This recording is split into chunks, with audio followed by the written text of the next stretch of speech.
Welcome to today's edition of NACTV Reads the News. My name is Dave Bennet. I'm one of the many volunteers here at the station.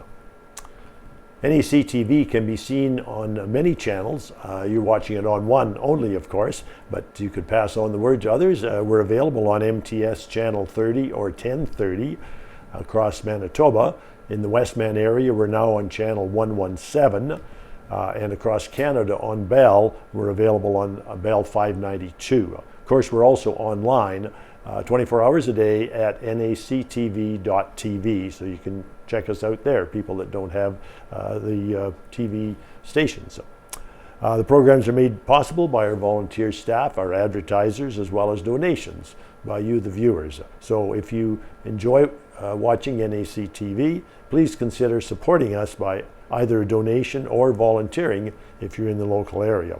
You can contact us at 204-476-2639 or email at nactv@wcgwave.ca. This is the Neepawa Banner and Press, issue Friday, September the 10th, 2021. And the big news in Neepawa this week was one of the federal leaders was in town. And Owen Devereaux covered that and wrote this article. There's a picture on the front page. Bernier's back is the headline on it. The PPC leader returns to Manitoba and makes a stop in Neepawa. Owen's article is as follows. Maxime Bernier is not very pleased with how his message is being delivered to Canadian voters by the media. So he's doing everything in his power to deliver that message to them directly. The People's Party of Canada, PPC, his leader, spoke with about 80 local supporters at Riverbend Park in Neepawa on Tuesday, September the 7th, alongside Dauphin Swan River Neepawa candidate Donan McKenna. Neepawa was the first of 4 stops in western Manitoba on that day, with Dauphin, Brandon, and Portage la Prairie also part of his packed itinerary. During his 30-minute speech, Bernier's election pitch focused heavily on COVID-19, stating that he doesn't believe vaccines should be mandatory. He also strongly opposed the institution of lockdowns and vaccine passports. And we go to page 10 for further of the article. Maxime Bernier visits Neepawa for campaign stop, and there's some pictures there as well of a few of the supporters that were out to listen to him. Quote, "We cannot take our freedoms for granted anymore in this country," stated Bernier. Quote, "I believe that this election is about, do you want more government control or more freedom? I believe that more Canadians will choose freedom and say no to government control. That's what is happening with the vaccine passport." Bernier, who stated during his speech that he chooses not to be vaccinated, added that we as a nation must learn to live with the virus. Bernier also took aim at federal Conservative leader Erin O'Toole, indicating that much of his messaging this election mirrors what Liberal leader Justin Trudeau. O'Toole has flip-flopped on everything. On the carbon tax, he said he would not impose one, and now he's like Trudeau. He'd impose one. O'Toole flopped on balancing the budget. Quote, Bernier said, "What is he saying to Canadians is the same that Justin Trudeau said a couple of years ago. The budget balances itself. We know it's not happening, so Justin O'Toole," no, I've got to read that again. So Trudeau, O'Toole, Jagmeet Singh, they're all the same. I'll call them the Lib Con Party under one leader, Justin O'Toole. Words as weapons. Bernier has not been offered a spot in any of the federal debates due to the fact the PPC not reaching the required criteria put in place for participation. He said that because of that, as well as the mainstream media ignoring his campaign, it's important to take the PPC message directly to the people. In 2019, the PPC ran a candidate in every single riding throughout Canada, but was unable to win a seat, including Bernier, who lost his own Quebec riding. He concluded his remarks in Neepawa by stating that he believes that this time his candidates can win and encouraged the crowd to become active on social media. What I'm asking you today, don't be shy. Stand up, speak out, use your words as your weapons, and try to find 10 people that don't know that the PPC is there. They don't know that because the mainstream media doesn't want them to know." End quote. In Bernier's previous visit to Manitoba back in June, he was charged under the Public Health Act for assembling in a gathering at an outdoor place, public place, and for failing to self-isolate once he got to Manitoba. So Bernier is back. We have further political coverage later in the paper, but I just might mention at this point our NACTV schedule is always on page 3 of the banner. It's also available online. And thanks to Lyle Watson, one of our many volunteers, an excellent interviewer, and Rain here in the office, able to make contact with all 6, or tried to make contact, with all 6 of the federal candidates, and only 3 have gotten back to us. So their interviews have been done and will appear in next week's edition of NACTV. It'll be on NACTV. There'll be 1 interview each day next week. We have 3 so far. The others have not contacted them. Okay, there's politics. Let's move on to the town. Neepawa Pool Park upgrade, swimming in support. This is on page 2. This is excellent news. The town receives $294,700 for planned recreation expansion, just under $300,000. Another article by Owen. It reads, "Everybody out of the pool, because it's time for an upgrade." On Tuesday, September the 7th, during a town council meeting, Chief Administrative Officer Colleen Sinshishin confirmed that to the Neepawa Swimming Pool and Lions Riverbend Park will receive just under $300,000 in funding from the Building Sustainable Communities Grant. The provincial program provides up to 50% funding for large-scale community projects. Similar projects were distributed earlier this year for the construction of a new pool in Gladstone, $300,000, and improvements to the Langruth Park, $11,000. The 2021 Building Sustainable Communities Grant Program normally provides funding for projects at a maximum amount of $75,000. This year, however, the maximum grant contribution of 50% towards a project's total cost has been increased to up to $300,000. Subtitle, Priorities for Neepawa Recreation.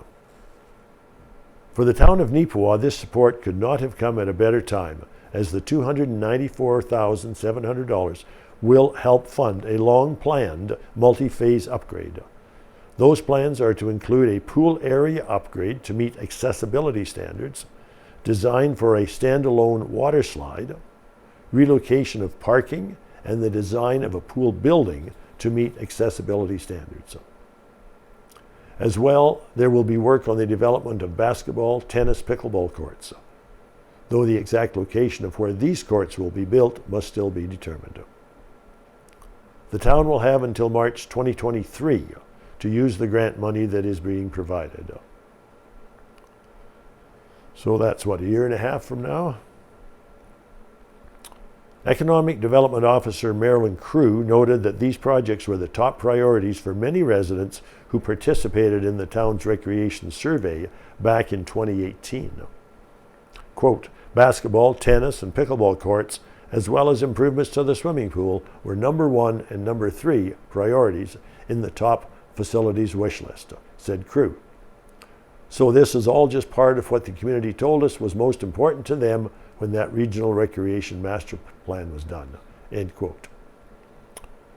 With all this in mind, Neepawa submitted a $294,700,000 request to the Building Sustainable Communities Grant Program, with the maximum grant amounting raised from $75,000 to $300,000. It will allow for the proposed improvement to move ahead much sooner than initially expected.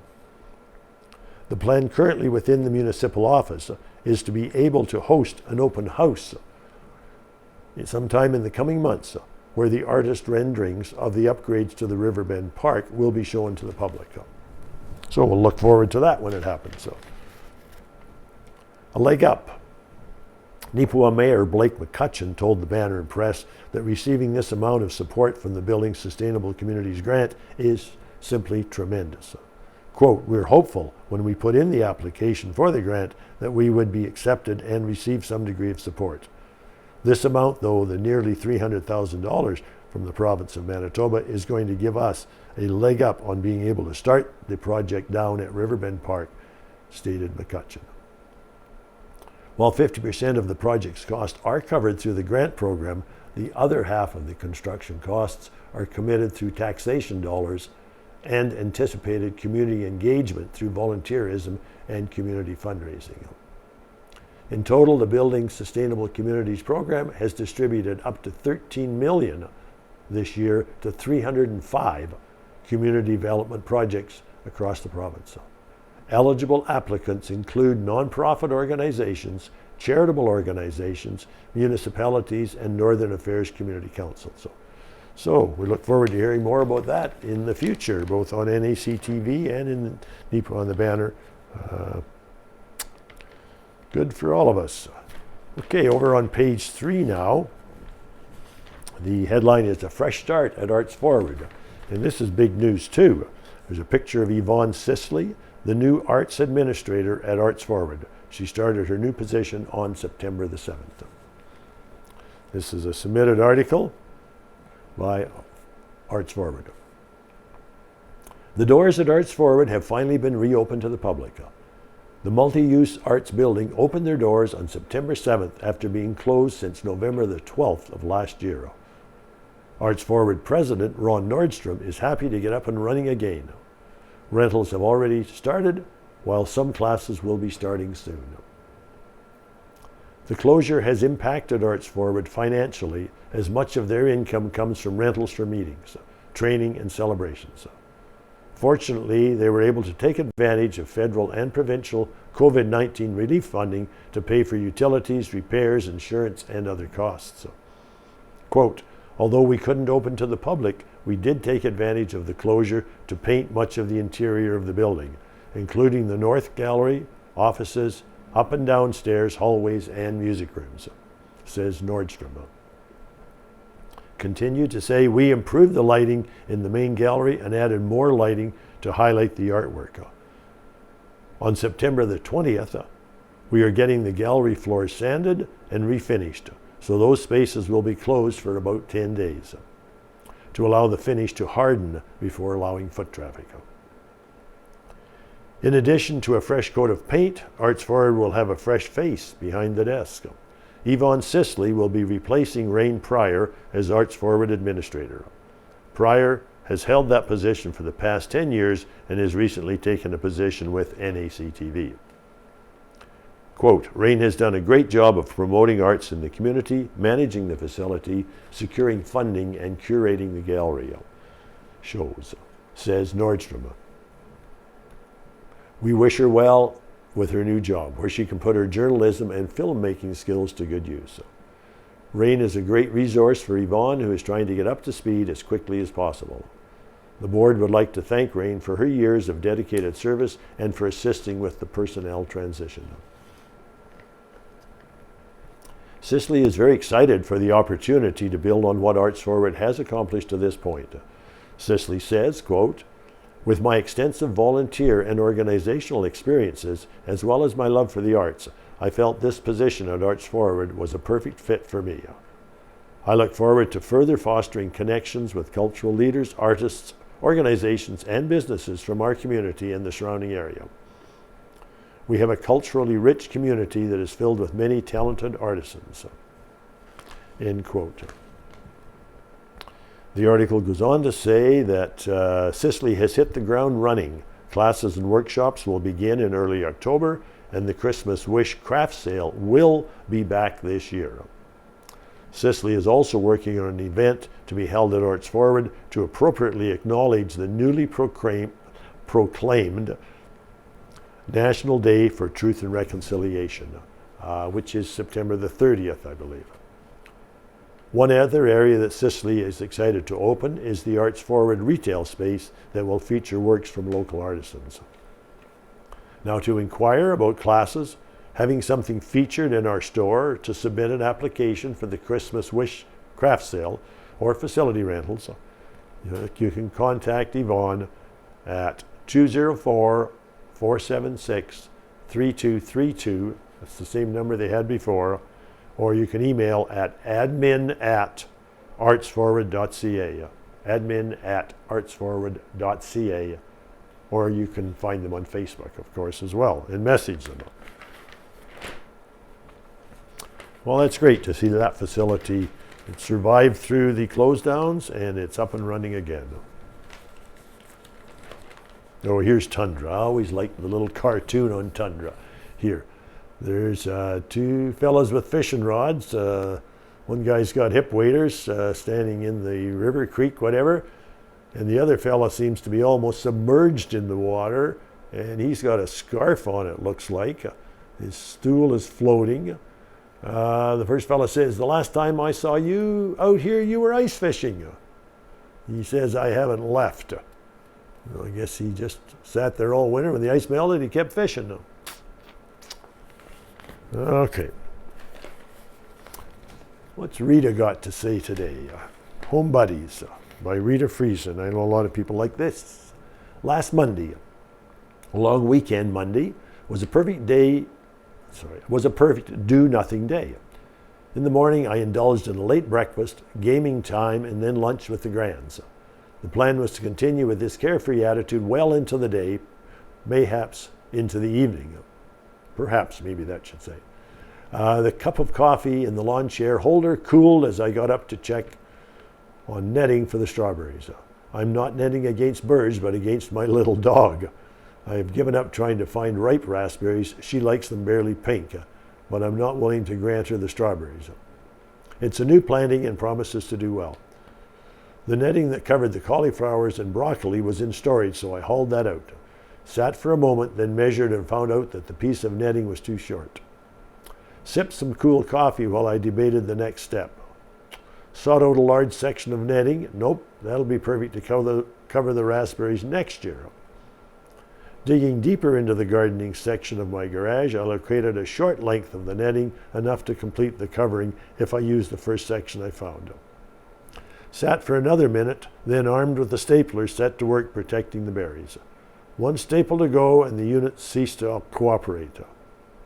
Now the coffee's cold, but it's coffee. So I enjoy a mouthful while examining the stapler. There are staples in it, and pointing at the earth, I shot and one pops out. Returned to fence, shot a blank. I repeated that process 3 times and headed into the shop for more staples. I only needed one more fastener to complete the task. However, adding more did the trick, and I settled back in my chair with the dregs of a cold cup of coffee. Sitting is challenging for me. I saw the dahlia stalk that bent under the weight of a gorgeous blossom. Might as well trim it off, rescue the flower, and chop the rest into the compost bin. While there, I saw that it was time to dampen the bin and turn the compost. Later, "No, done sitting for now," she says. I've discovered that changing tasks frequently prevents sore muscles. I will abide by that theory rather than accepting the reality that I am easily distracted. I did settle in my chair, watched the sparrows respond to the freshly filled feeder, felt the breeze on my face, and appreciated anew the evergreen next door. Usually I only notice the evergreens in the winter, when I gave ardent thanks for their color and the bleakness of the whiteness. I will notice them more in the summer, a firm resolve. My chair is beside the raised garden beds in the shade of an old apple tree, a perfect spot on any day, and as I jumped up to attack a project and settled back for a moment, I acknowledged that this, my life. There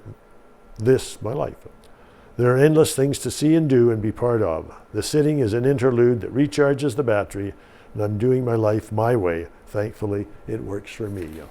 Well, good for you, Rita. Maybe I need to have a little move here too. Don't sit in one place for too long, Rita says. What has Ken got to say this week? Right in the Center by Ken Waddell. Often I hear people say, "That can't happen here, can it?" Well, don't be too sure. Many unthinkable things have happened in Canada. We're awfully close to having COVID-19 vaccines compulsory, and they already are compulsory to go to a hockey game or a restaurant. It would appear that vaccines are effective in controlling C-19, but for them to be compulsory for everyone is a step too far, in my opinion, Ken says. We've had vaccines for a long time, from smallpox to polio, and the list goes on. Some vaccines are compulsory for international travel. If you're wondering if compulsory vaccines are part of a long-term plot or plan, you may be correct.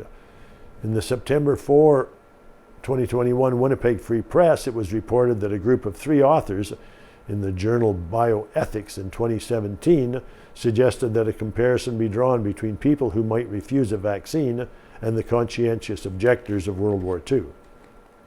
It says that people who won't take a vaccine might have to do some service or pay in some way. Note that this was written before the C-19 pandemic came into being, but the concept is gaining traction. I think it's wrong in so many ways, but it could still come about. Canada did allow for conscientious objectors during World War II, and a lot of them came from the Mennonite communities. They did medic work or worked in various lumber and work camps. It was certainly better than the way the Allied forces treated soldiers who objected to fighting in World War I. To its shame, Canada put 26 soldiers to death by firing squad when they refused to fight or deserted. France executed over 900 soldiers, including many who refused to storm Vimy Ridge one more time. The large head of the French army rounded up 200 men who he deemed as deserters and blew them up with artillery fire. Those kinds of actions seem to cut down on disobeying orders and seem extremely in today's world. But a government can go to extreme measures to enforce its will on people who disagree with a certain policy. Some say the C-19 vaccine is an experiment, and it was at one time. However, it isn't an experiment now, as it's been obviously tested millions of times. That said, why are vaccinated people getting C-19? Why are some fully vaccinated people dying? We need to be understanding about people who feed they have genuine concerns. I don't have much patience with people who don't want to get vaccinated and are simply being contrary or obstinate. But there are some real reasons for concern. I know of 3 cases where families are convinced that the vaccine triggered a resurgence of cancer in their family members, and 2 have resulted in death. Don't know, could be, but you won't easily convince those affected families it wasn't so. As to a grand scheme or grand plot against society, I do believe there are forces at play that aim to destroy. The communists, socialists, anarchists have all exhibited varying levels of destructive tendencies. Looters are unscrupulous opportunists. Capitalists have done some very stupid things, sometimes with malice and intent, and at other times out of ignorance or blindness. When we are trying to figure out what is happening and why, please hear me out over the next few sentences. Don't just dismiss it as mere Bible thumping. Read it, think about it, and then make up your mind for yourself. A lot of really good things happen, and a lot of really bad things happen. Here's the deal. There's a God who created the world and everything in it, including humans. He created them with a free will. There's a God, there's heaven, hell, and there's the devil, the destroyer. God loves us, the devil hates us, and will do anything he can to use anyone or any movement he can to destroy people. The devil wants us dead, the sooner the better, is his mindset. Now, within that context, everything that is going to make sense. Good things are happening and bad things too. There's truth, lies, and downright dishonesty coming down. It is hard sometimes to differentiate, but we have to keep on trying. And Ken claims God's the answer, the devil is not. And that's how I see it. And of course, the disclaimer at the end of his article every week, the views expressed in this column are the writer's personal views and are not to be taken as the view of Banner and Press staff. And also not of NACTV as well. We read the paper. Okay, where do we go now? Well, Ken, of course, always encourages writers to respond to his opinion and other people's opinion as well. So a few letters that are in the paper this week. Start with the thumbs up, thumbs down from Lillian Barsalou of Neepawa. A huge bouquet to the town of Neepawa for such a great job on the potted plants, grass, and hanging baskets. So nice to see so much color and thought that went into the planning. A great job to you all. It takes a team to make it beautiful. Thanks, Lillian Barsalou. And a short comment by Jim Krasaniak. Hey, it's cool now that you can probably see whose ancestors were against sliced bread. I have to think about that. Under the letters, no representation for the smaller communities. The headline on this letter is, it's by J.R. Kunzelman from Plumas. Follow-up to the letter written by Arlene Walker in the August 13 and August 27 editions of the paper on where our democracy went in regards to the proposed hog barns. The writer goes on to say, it seems that since the amalgamation of Westlake Gladstone and the change to the councillor at large system, there seems to be no representation for the smaller communities in the municipality. We no longer have a local councillor that we can voice our concerns to.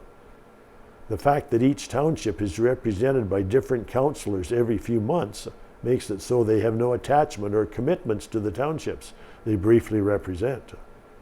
The election seems to be decided by votes in the town of Gladstone, as it has the largest population. This leaves little chance to have any representation elected from outside the Gladstone area. Very similar to the Bill 64 issue people have been writing about. Here's a letter from John Fefchak of Verdun, entitled Protesters Decry Vaccine Mandates. And John says, as a child, I've been vaccinated for mumps, measles, rubella, polio, chickenpox, smallpox, and quite a few others. As an adult, I've been vaccinated for tetanus, cholera, typhus, yellow fever, hepatitis, and shingles. And each fall, I get a flu shot that is less effective at preventing flu than the COVID-19 vaccine is at preventing COVID. I trusted the science and never had to suffer through or transmit any of the childhood diseases that used to kill children and adults. To the church groups and faith-based communities out there who refuse public health orders and also decline to get vaccinated, I ask this: what happened to your sense of social responsibility? It is apparent those groups have much more to learn. I sometimes wonder where those people would turn if they or one of their children was bitten by a poisonous snake, spider, or a rabid animal and a vaccine antidote was available. Would they refuse or depend on the Charter of Rights to save them? So that's the opinion of John Fefchak of Verdun. It says additional letter, page 17. We'll get to that later, I think. Okay, well, excuse me for a minute. I'll have to wet my whistle here a bit before we can move on.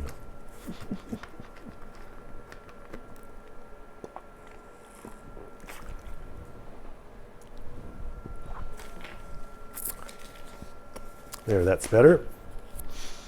Well, here's a picture, BP Museum History, CGIT. It's a picture of some CGIT girls. I wonder who's in here. This photo, dated 1968, depicts the last Canadian Girls in Training CGIT group in Neepawa. According to the Canadian Encyclopedia, the CGIT was established in 1915 by a group called the Young Women's Christian Association and the major Protestant denominations in Canada to promote the Christian education of girls who ranged from age 12 to 17. Active history states that in particular the movement was started by 4 women known as Winifred Thomas, Olive Ziegler, Una Saunders, and Constance Body. The group is reported as providing leadership to young women and arguing that women should have the same level of opportunities as men do.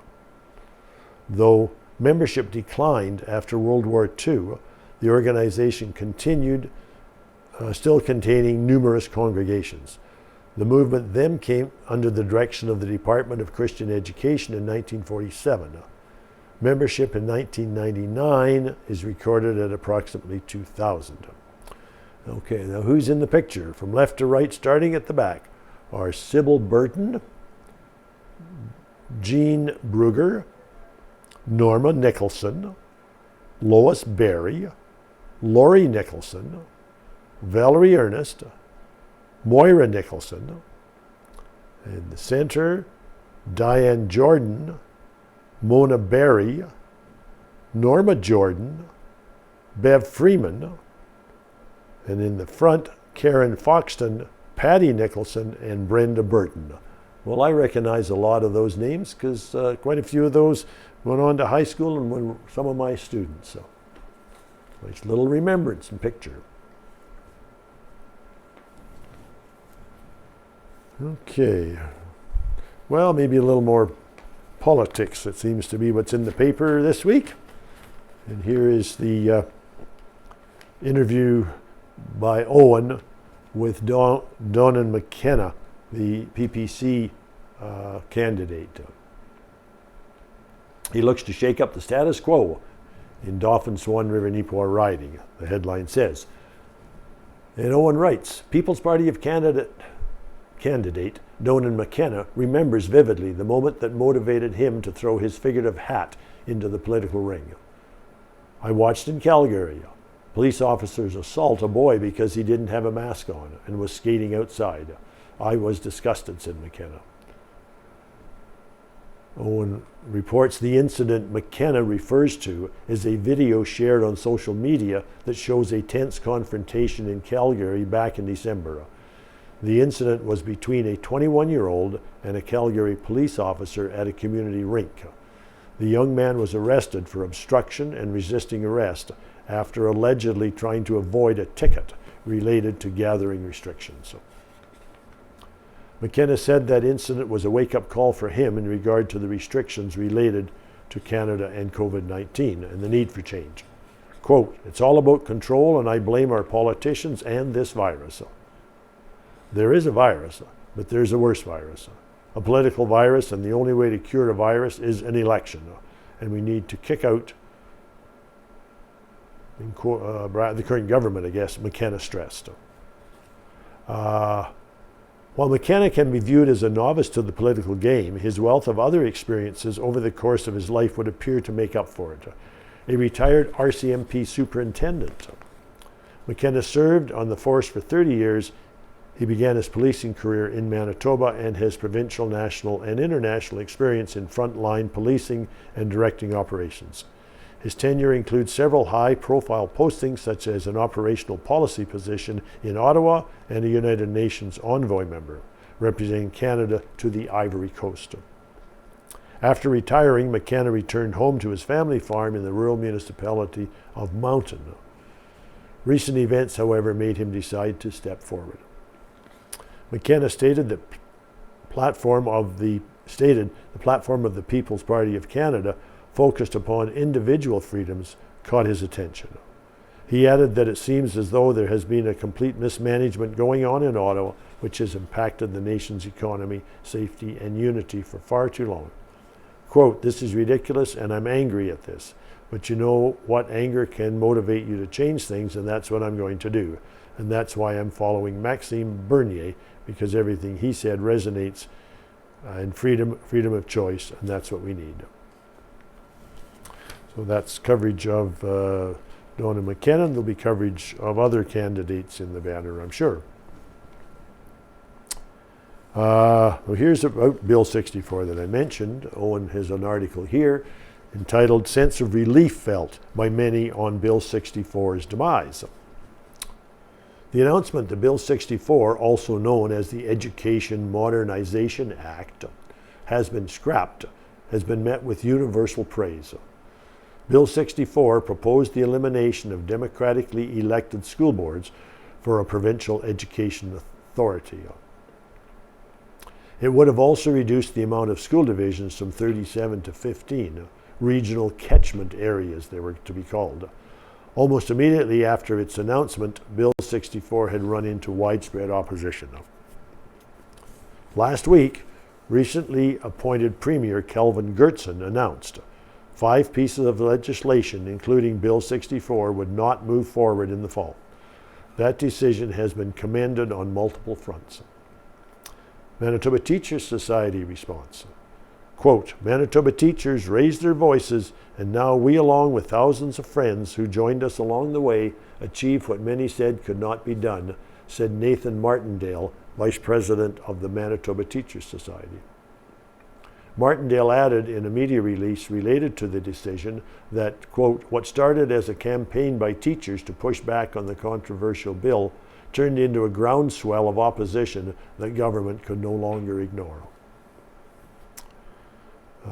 Focus back on students, the last couple of paragraphs. Beautiful Plains School Division Superintendent Jason Young told the Banner and Press that with the Education Modernization Act no longer proceeding, the focus can now be solely on students. Quote, it was a welcome announcement. Really what it means for us is that it allows us to direct our full attention and time and focus to exactly where it needs to be, and that is with our schools and our kids and maintaining some stability during the pandemic and hopefully as we come out of the pandemic. Okay.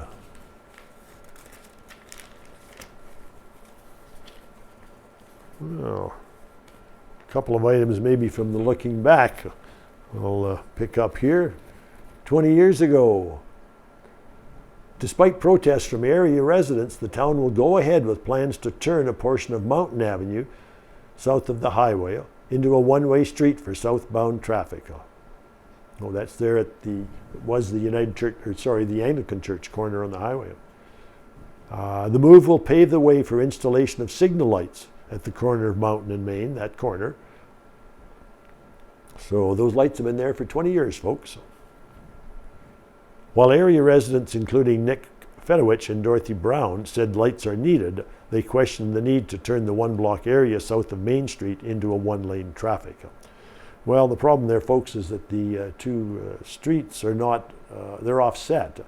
The street coming into the highway and Mountain Avenue are, I don't know, what, 10, 12, 15, 20 feet not across from each other. So it makes for a difficult corner for sure. Anyway, 30 years ago, the Council of Village of McCreary would like at this time to invite all interested people to come out to an open house with coffee and donuts served in the new Village Municipal Office Complex. So that was new 30 years ago. And here's Shane Knighty of Neepawa, played last year with the Yellowhead Chiefs AAA midget hockey team. And as a result of his performance, was signed up by the Swift Current Broncos. The Broncos, a Western Canadian junior hockey club, invited Knighty to their rookie camp and subsequently asked him to their main training camp. He's the son of Mr. and Mrs. Ed Knighty of Neepawa. Well, all of us around here know that Shane went on to an NHL career and was a member of the Boston Bruins Stanley Cup winning team a number of years back. Well, we'll go on with the paper. If we have time, we'll maybe come back. Well, there's a picture here of Elaine Cathcart. I wanted to see about that. Graduated from nursing in 1961. So it was in 1961. That's 60 years ago, kind of back in my era, folks. Elaine Cathcart received the award for proficiency in bedside nursing when she graduated from the Victoria General Hospital School of Nursing in Winnipeg on September the 5th. Born and educated in Neepawa, she's the daughter of Mr. and Mrs. C.D. Cathcart. Okay. Well, here's something I didn't know, an article by Kira Patterson. New owners take over Herbs for Health. I'm just going to reshuffle my paper here a little bit. There's a picture. As of September the 1st, Emma and Ernie Waldner are officially the new owners of Herbs for Health in Neepawa. Emma and Ernie Waldner. Well, welcome to Neepawa and the business community, the Waldners. Kira's article reads, a long-running business in Neepawa has officially changed hands. Herbs for Health, a health supplement store, has been sold by former owners Janet Husak and Karen Burton to locals Ernie and Emma Waldner. The Waldners are the third pair to own the business, with Elizabeth and Argyle Sneesby opening the shop in 1990, selling to Husak and Burton in 2014. The Waldners officially took possession of the business last week on Wednesday, September the 1st. Ernie Waldner noted that work towards a deal had been ongoing for a few months, with the owners coming to an agreement a couple of weeks ago. Waldner owns and operates Neepawa Tax and Bookkeeping, which is located next door to Herbs for Health. So he noted that the location will be convenient for him to be able to keep an eye on things at both businesses. His wife had been running a house cleaning business for the past few years, and he noted that now felt like a good time to move on. We've always been interested in health supplements, health business, we're fairly well versed with it, so we decided to give it a shot, he expressed. The business itself won't see a lot of changes right away, but Waldner noted that they plan to add to it in the near future. We'll be carrying at least everything they had, and I want to expand lines, he said. And as every business has, we need to grow. So my future plan, as soon as possible, as soon as finances allow, is to create a website and have people buy from the website, he added, stating that with COVID-19 closures and some people being uncomfortable shopping in store, he wants to give customers the option to shop from home. The new owners will also do some reorganizing and rearranging in the store to make space for more products and set up a Facebook page to promote the business once they're more established in it. Waldner said that the store will remain open during the transition, however, they're not quite fully operational as of the time of the interview. The door is open, but we don't have a debit machine, credit machine yet. I still need to set up merchant accounts. I almost have the till programmed where how I want it. Yeah, doing all that takes a little time, I guess, doesn't it? So we can start using the till soon. So if stragglers come in, people off the street will find what they want. We're not familiar yet where everything is, so they'll have to be patient with us. It might take a while to actually know what we have and what we need to order, he explained. He added that within the next couple of weeks, they will be more settled in and familiar with the business. Being local business owners, the Waldners will be focusing on keeping their store as locally centered as possible. We'll buy local as much as we can, Waldner stated. We'll buy Manitoba first as much as absolutely possible. We'll buy Canadian products. We'll stay away from American products as much as we can. But when people need it, they need it, he added. But first and foremost, it will be Manitoba, Canadian products, and local if possible. Well, welcome to the business community and taking on a new business, Emma and Ernie Waldner. Pop in and say hello. Well, here's a little item that happened this week. PC leadership candidates come to Neepawa. This is the provincial leadership contest. Progressive Conservative Party leadership candidate Heather Stephenson, pictured here, made a stop in Neepawa at 2:30 on September the 7th. The meet and greet was held by Stephenson, accompanied by Agassiz MLA Eileen Clark. Stephenson has roots in Winnipeg, but emphasized that she has and is making efforts to branch out and that she feels that better communication and collaboration between all levels of government can be achieved. Her stop in Neepawa was one of those efforts. Topics inquired after and discussed were Bill 64, affordable housing, the impact of COVID-19 on small and medium-sized businesses, the nursing staff shortage, Neepawa's need for a new hospital, and the all-time low of PC party memberships. Stephenson noted that Bill 64 was an item she was going to do away with if she was elected Premier, due to the feedback she had gathered from families in the province previously. However, Acting Premier Calvin Gertson has taken care of the bill.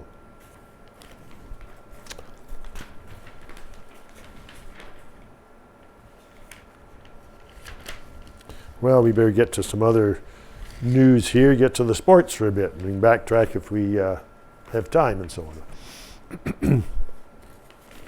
That's what was, okay. This is the Rose Bowl at the golf club. Kirkowicz wins 4th Rose Bowl golf championship. He has been a winner, that's for sure. Well, there's a chart here. A recent Rose Bowl champions. Mark won in 2014, 2015, 2017, and again this year in 2021. Other previous winners in 2020, Taylor Fletcher. In 2019, Al Hart. 2018, Kenny Keeler. Mike Evenson won in 2016, and Chris Jacobson in 2013. Owen's article, for the fourth time in the last 8 years, Mark Kirkowicz has claimed top spot in Neepawa Golf and Country Club's annual Rose Bowl tournament. Kirkowicz was able to hold off the challenge of Colby Day on the third and final day of the match play tournament on Monday, September the 6th. After the event, Kirkowicz told to the Banner and Press that while he wasn't completely happy with his putting on the final day, the rest of his game was able to keep him in contention. Quote, I felt I played well throughout the weekend, though today I didn't make a lot of putts. Was a bit nerve-wracking. I hadn't felt nerves like that for 5 or 6 years. It was nice, though, to settle up and win up. It was nice to settle and to end up winning another one, said Kirkowicz. Fortunately, I was pretty good off the tees today, and the irons were working for me. That made up for just not making some of those putts out there. Settled in as the day progressed and started tapping in some par putts. Luckily, that was good enough. It was a great match with Colby Day, and I'm happy how things progressed and just being able to come away with a win. Along with Kirkowicz and Day in the championship flight were Grant Jacobson, who was a consolation winner, and consolation runner-up Brent McNabb. This year was the 59th edition of the Rose Bowl tournament. This competition has established itself as one of the most prestigious events on the Western Manitoba golf calendar and consistently attracts the province's premier players. It uses the match play scoring system, which consists of individual holes won, halved, or lost. On each hole, the most that can be gained is 1 point. And it lists all the winners there. Went down to, there were a number of flights. They're named flight rather than numbered flights, I see. Thank you for everybody who did participate. I guess next to the championship flight called the answer flight, I guess first place went to Michael Coots, second to Ben Ranke, consolation winner Farrell Asham, and runner-up was Shane Jury. What else we got in sports? Titans make a trade with the Selkirk Steelers. The roster for the Neepawa Titans continues to take shape for the upcoming MJHL season.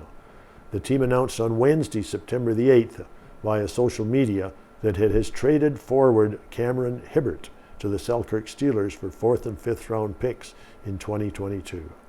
The 17-year-old played 9 games for Neepawa during the shortened 2020-21 regular season, accumulating 4 points, a goal, and 3 assists. Cameron Hibbert traded to the Selkirk Steelers. Okay, this is released by the MJHL, written by Dave Anthony, season preview, Neepawa Titans. What a great job by the Brain Trust in Neepawa over the off-season, selecting a new name and logo, totally revamping the look and feel. Absolutely knocked it out of the park. It just feels like there could be something special in Neepawa this year. The Titans need someone to step up, grab the crease, and become the backbone of this team throughout the year. If teams walk into the Yellowhead Center thinking it's point night, they're going to be met with a hard smack and maybe limping out having surrendered 2 points. Q&A with Titans head coach and general manager Ken Pearson. Question, which team are you most looking forward to continuing a rivalry with? And Ken's answer, I think with the focus on 4 block games versus teams in division for most of the season, once again, new rivalries will begin. So it's tough to say. Maybe Wayway. Question, what kind of team can fans expect? We will be a hard-working team and will give an honest effort each and every day. Question, which returning players should fans be really excited to see? Answer, Austin Klein. Question, is there a new player that fans will come to love? Answer, Emmerich Demers. Question, what are you most looking forward to about this upcoming season? And the coach's answer, I think just getting back playing is the thing I'm most excited about. Interacting with the players and seeing how much growth there's been as a person and a player. Question, which visiting arena are you most looking forward to playing in again? Answer, Verdun. Always a nice temperature in that rink. Yeah. Better wet the whistle here again.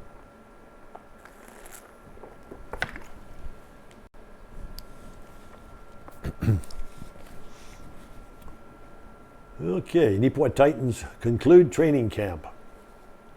Dive into the preseason schedule. This is by Owen. Heading into training camp for the Neepawa Titans, there were a few questions that needed to be answered in regard to the team's roster for the upcoming MJHL season.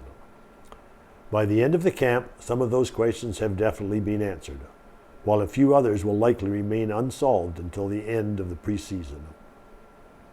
Titans head coach and general manager Ken Pearson said he and the rest of the coaching and scouting staff were happy with the energy and effort they saw from the players out on the ice. We had a very solid training camp. The players came into the weekend ready to go and were looking to showcase themselves. After the long layoff of the 2020-21 season due to COVID restrictions, the amount of effort and intensity that was out there, it was good to see, noted Pearson. The players, I thought, did a good job with their off-season training, considering the restrictions we all had to deal with.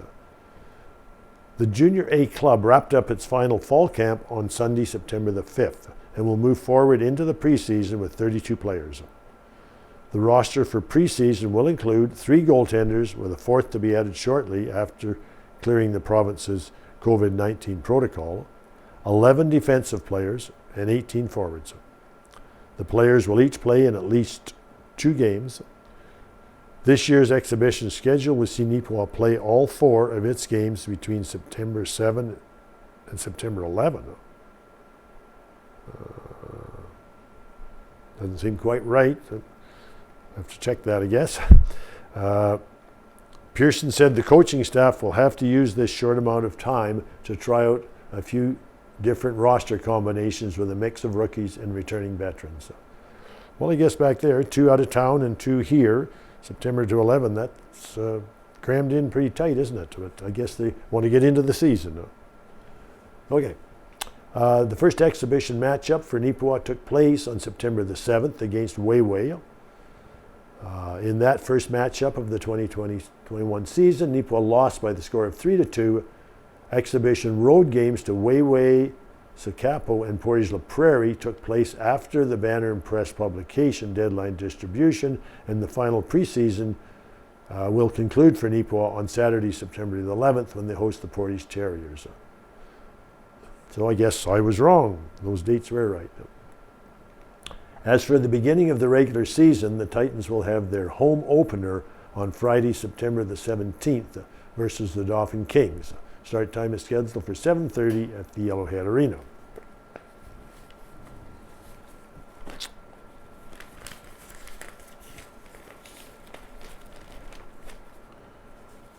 What do we got left here? Well, maybe I better use the article for the Green Party, give them equal time here. Interviewing the candidate, Dauphin Swan River Neepawa Green Party candidate Shirley Lambrecht. This is by Owen. The message of the Green Party of Canada has always been strongly tied to the promotion of green policy, specifically environmentalism. Considering the historically negative environmental issues the Dauphin Swan River Neepawa riding dealt with this year, Shirley Lambrecht is optimistic more people are ready to hear that messaging. Lambrecht is the party's candidate within the constituency for the upcoming election. Born and raised in Saskatchewan, Lambrecht's family roots in Canada actually trace back to the arrival of settlers back in 1640. She noted that she feels some guilt over her family's connections to settling Canada and its impact on the First Nations community, adding, "If I cannot consider myself part of the solution, I am part of the problem. We need to walk courageously and sometimes painfully through the reconciliation process alongside our Indigenous family, heal from our past, and move forward in new relationship. As Greens, we are fully committed to walking this path." While speaking with voters across the riding, Lambrecht noted that people have been very gracious, friendly, and helpful. As for what most concerns them, the environment and its impact upon their livelihoods has been a huge talking point. In particular, many in the agricultural sector are concerned about their livelihoods. In the spring, many were concerned about whether there would be sufficient subsoil moisture to plant their crops. With the hot, dry conditions, the yields are lower, crops are shelling in the field. The fires are a concern to many, both from the destruction caused as well as the respiratory issues caused by the breathing of smoke-filled air. This is a concern shared across Western Canada. Specific issues such as right to repair one's own equipment have been raised, said Lambrecht. Lambrecht added that she hopes voters have seen the evolution of the party beyond environmentalism and review their platform on reconciliation with our Indigenous, affordable housing, and comprehensive health and wellness as viable option in this election. So that's off on Swan River, Neepawa Green Party candidate Shirley Lambrecht. Okay, what else we got here? Neepawa Tourism supports pool project. It's a picture. Kelsey Wilson in the center, member of the Neepawa Tourism, presented a check to Neepawa councillors Darren Pudlow left and Jason Nadeau on the right to be used for the upgrades to the Neepawa pool. Proceeds from the Riverbend Market, held at the end of July, funded the donation of, $4,562. Well, congratulations to all those that were involved in setting that up and getting donations, and I guess there was admission charged and fees for the people that were there selling their wares. So that's great. Over $4,500 to put towards the pool project, to go with the $300,000 we heard about earlier.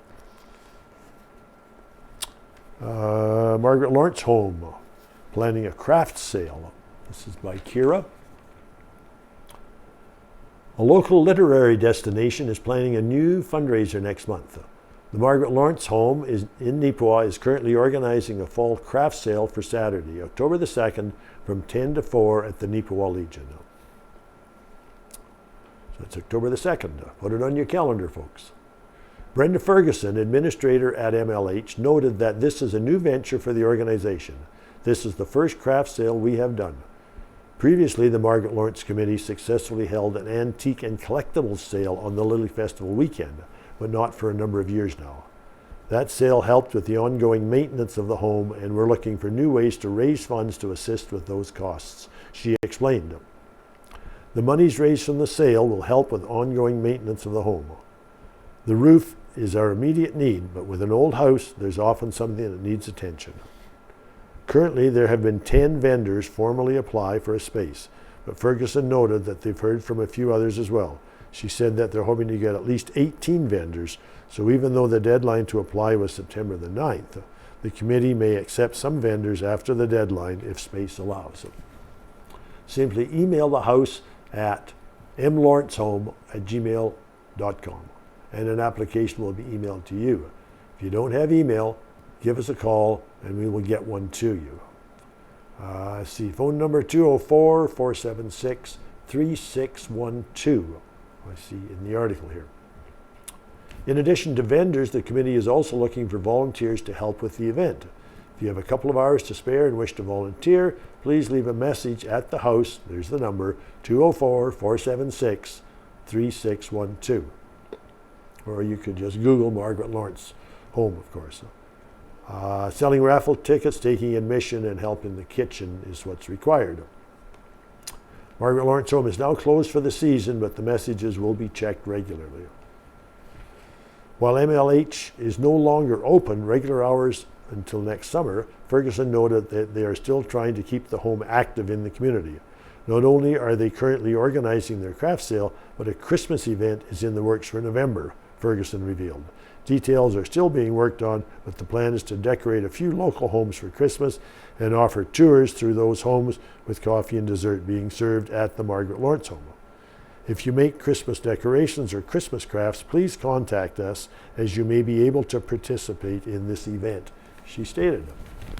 So their group there is working hard to keep afloat and get some 15 minutes left, my cohort says, so we'll see what all we can get in the reading here.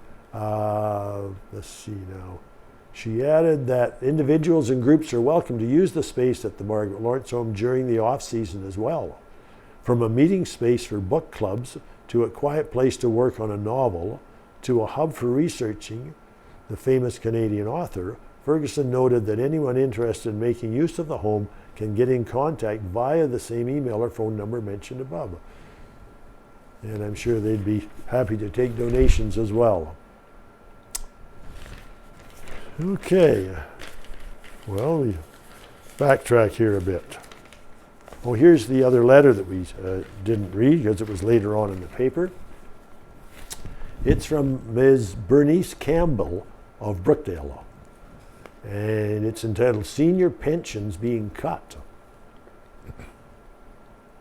Early in July, we got a letter stating we would be getting a payment of $500 as one of the old age security recipients who would turn over the age of 75 as of June 2022. This payment was to be sent during the week of August 16th, 2021. On the surface, $500 looks not bad, but why not to all pensioners? What happens to those 65 to 75 years of age? Are we somehow divided into a two-tiered system? Are some better than others, more needy? Do the other seniors not get the 10% increase next year? This comes to us hot on the heels of having our old age supplement being canceled because we made too much money. We live off our pension, so I'm not sure how that was calculated. I'm wondering how many others have received the cutback of a supplement and how it has affected them. Perhaps our Prime Minister needs to go if this is the kind of tactic he intends to use. Caring for our seniors? I don't think so. That's written by Ms. Bernice Campbell of Brookdale. Well, thanks for the letters being sent in. It's good to hear the opinions of others in the community. Well, Gladwin from Carberry always has information in his Here and There column. I'd like to read that perhaps. The Wings to War Memorial on the west side of the Carberry Plains Museum will be officially open Saturday, September the 11th at 1 p.m. Well, that's just in the near future. Saturday at 1 o'clock. The fire hall will be used in case of inclement weather.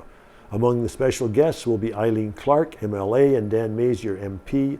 Some other guests include the Shallow Base Commander, a 102-year-old veteran from Winnipeg who used to be a mechanic at Carberry Base 33. Well, that's great to see that person, and a young piper from Neepawa. Weather permitting, a pair of wartime training planes, a Tiger Moth and a Cornell, will circle the town about 30 minutes prior to the official opening. Well, they have good things going on there. Let's get yourself down there, folks. September the 11th, 1 o'clock. The Legion is unable to host the reception after the official opening due to COVID regulations, so it will be held in the fire hall. There will also be a musical interlude featuring some wartime songs. Between 500 and 1,000 people came out to support the Carberry Agricultural Family Fun Days. That was August 27 and 28, so there was a good crowd for that. That was stated by Ag Society President Alan Christensen. 6 chuck wagon heats and 4 chariot heats were run. 25 local businesses sponsored the event, and the kids' events were free. The Carberry Elks Club ran the concession, and the Royals baseball team operated a small beer garden.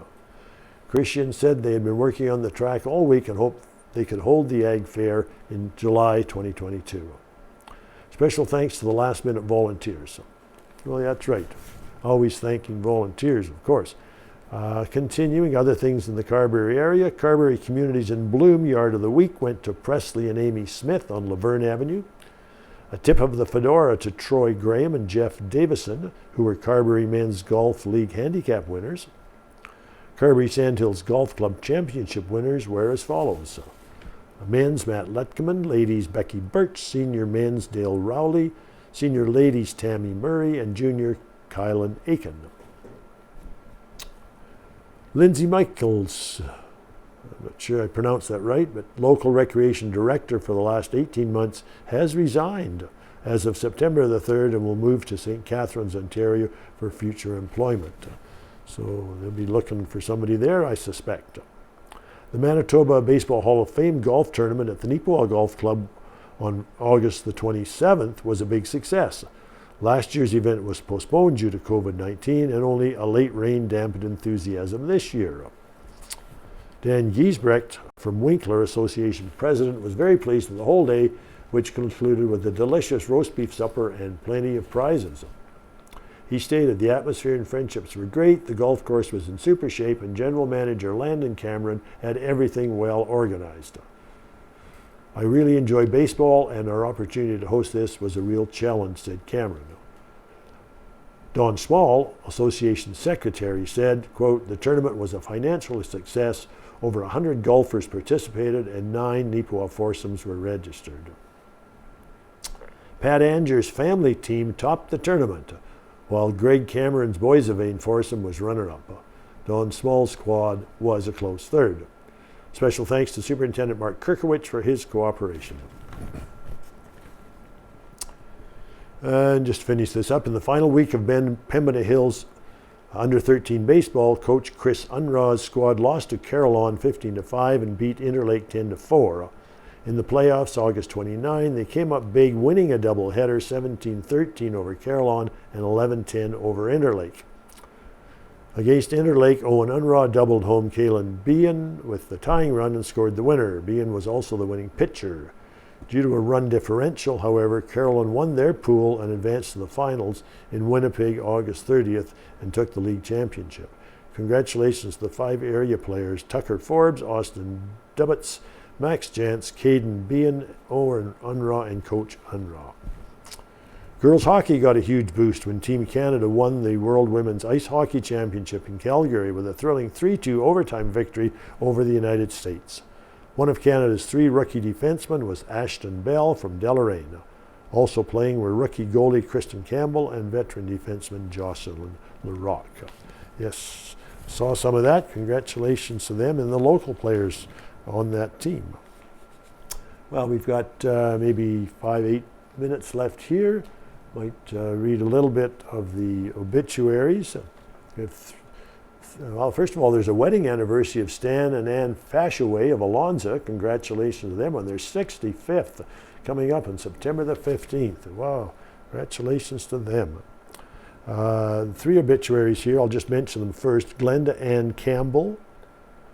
No date I see. Maybe it's in the article. Betty May Buchanan, August 29th. And here's Catherine Ann Therese Tarvis, nee Boucher. Okay, just read a little bit of each one. Glenda Campbell, it is with sadness but tremendous appreciation of a life well lived that we announce the passing of Glenda Ann Campbell, nee Armit. Glenda passed away on Thursday, August the 19th, 2021 at the age of 79 in the presence of family at the Dr. Jean Rowe Personal Care Home in St. Rose de l'Acte. Glenda had only recently taken up residence there as she was able to live independently with her dog and companion Angel in her home in Alonza, Manitoba, where she lived much of her life. She was able to accomplish this with the help of her daughter Carla, as well as a great team of community health care professionals. Glenda was born in Portage la Prairie, Manitoba, in 1941 to the parents Robert and Christina niece Selman, and had 3 siblings, Janice, Wayne, and Beatrice. She lived much of her life in the Alonza, Kinnesota area and married her husband, Glenn. Together they had 2 children, Carla and Jody. Okay, this next one was Betty May Buchanan. Betty passed away at the Country Meadows Personal Care Home on August 29th, 2021 at the age of 93. She was born on November the 30th, 1927, to Herbert and Verna Howard of Kenora, Ontario. Betty and her twin sister Muriel were the second oldest of a family of 8 children.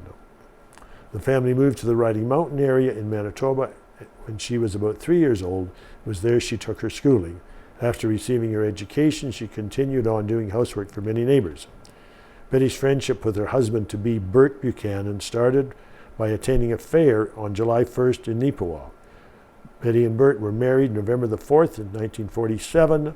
They lived and farmed on the Buchanan family farm just north of Neepawa until 1979, when they retired and moved to Neepawa.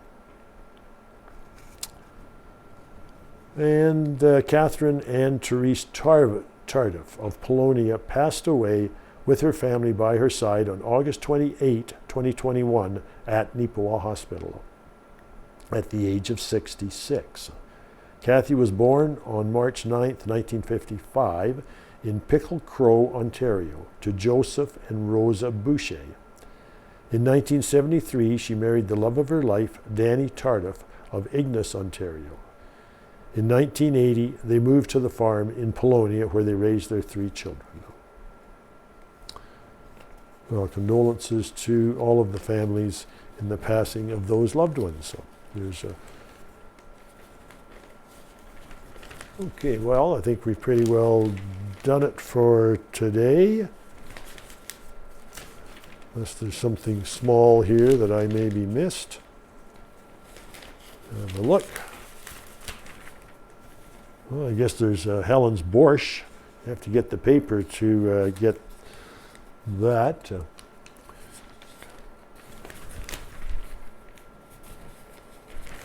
No, I think the only thing small left that I could read maybe is a couple of items from the Looking Back.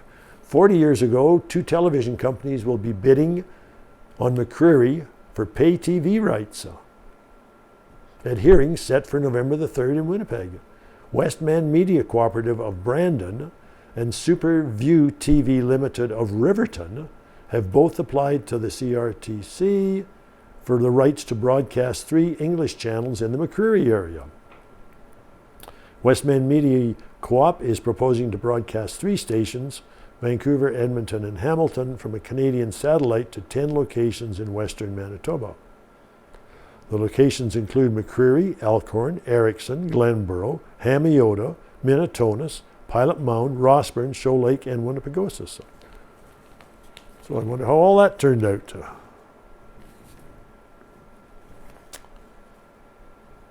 I think we read that. 50 years ago, Neepawa Centennial Complex Fund reached $36,000 on Tuesday of this week. The canvass of the businesses is expected to be completed by Friday. A crew of workmen from Griffith Drilling Company of Lactabonny arrived here on the weekend and began preparations for the erection of a drilling rig approximately 1/4 mile west of the buildings on the George Pollock Farm, about 4 miles east of Neepawa. Exploration work is being carried out by Neepawa Mines Limited, with head office based in Vancouver. The local fire brigade was called out Friday afternoon to a fire at the Joe Dengate farm, which broke out in or near some small storage sheds and farm workshop. It's thought to have been started by lightning. Kelwood, over 100 guests signed the guest book at the 50th wedding anniversary celebration held in honor of Mr. and Mrs. Ed Innes at their home on August the 14th. Glenella, 92 candles, a lot to blow out at one time, but it wasn't a problem for Charles Ludman, longtime resident of Glenella. These are 50 years ago, folks. Mr. Ludman blew out the candles as he observed his 92nd birthday on July 30th at a surprise party held at the home of his son-in-law and daughter, Mr. and Mrs. Ed Cecily of Dauphin. Well, that just about winds it up for all. So I hope you've enjoyed. I've been able to read some of the items in the Neepawa Banner and Press of Friday, September the 10th. Thank you for listening.